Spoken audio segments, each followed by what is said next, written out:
Turup ele vereyim batan. Muhallim turup Namazda oturarken getirip koyalım. Yok aralaş bulat. 5 parmakta yok.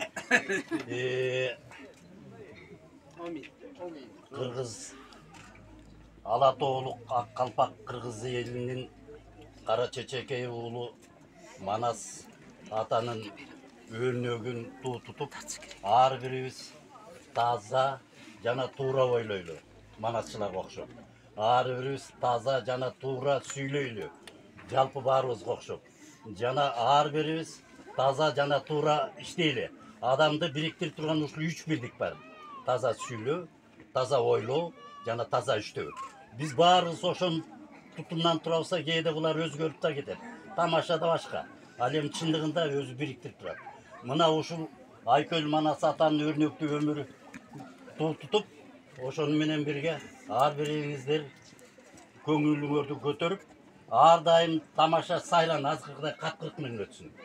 Турмушуңар бүт. Андан тышкары муногу биздин кыргыз элдин милдетинде мындай аткара туруп эң жакшылык кыла дегенди айтайын деп жатам. Ар бирибиз ушу мына силер бүгүн жакшылыктын үйлөнүп сээп кеттиңер. Башкача айтышка болбойт. Ошол ар биринде ичинде жанында кулагы менен укканда сүйүнүп жүрүп атат. Демек ошондой элдин жакшылыкка кандай болсо дагы биз жерде мугалимдерди аралаштырып алсаң, мугалимдер биз окуучуларга болсо силер элди тарбиялайсыңар ошон менен. Ошондой эле Аккалпактуу кыргыз элинин Карачечекей уулу Манас атанын экөөнүн өрнөгүн тутуп, кыргыз өлкөсүнүн баардар бакубат, дөөлөттүү, коопсуз болушуна, ушул биздин ушул аракетибиздин баары ошого кирет.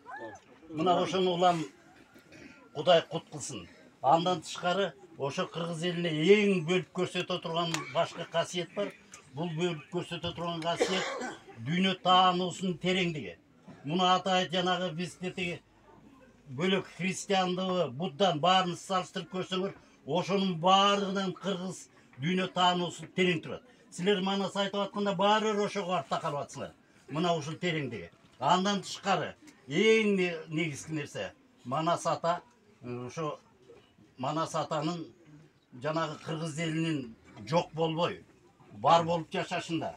Ошол 3000-4000 жылдык тарыхында жеңилип калып, тар кечүү, тайгак кечүүдө калган кезинде дагы кыргыздар. Ошол кезде дагы салтын жоготпой, дилин жоготпой. Жанагы биз уруу деп коет атабыз, ошо топтошуп жашоо деген жок болбоо деген сөз. Жалгыз киши жок болуп кетет 30 жылдын ичинде. Сиңип кетет бөлөк жака. Демек ошондойду калтырган мына ошо Манас ата баарыбызга ушул өмүрүбүзгө өбөк, жаныбызга жөлөк болсун. Ушуну баарыңарга каалайм. Амин. Амин. Амин айтканыңыз келсин агай. Кудайым тынчтык берсин элге.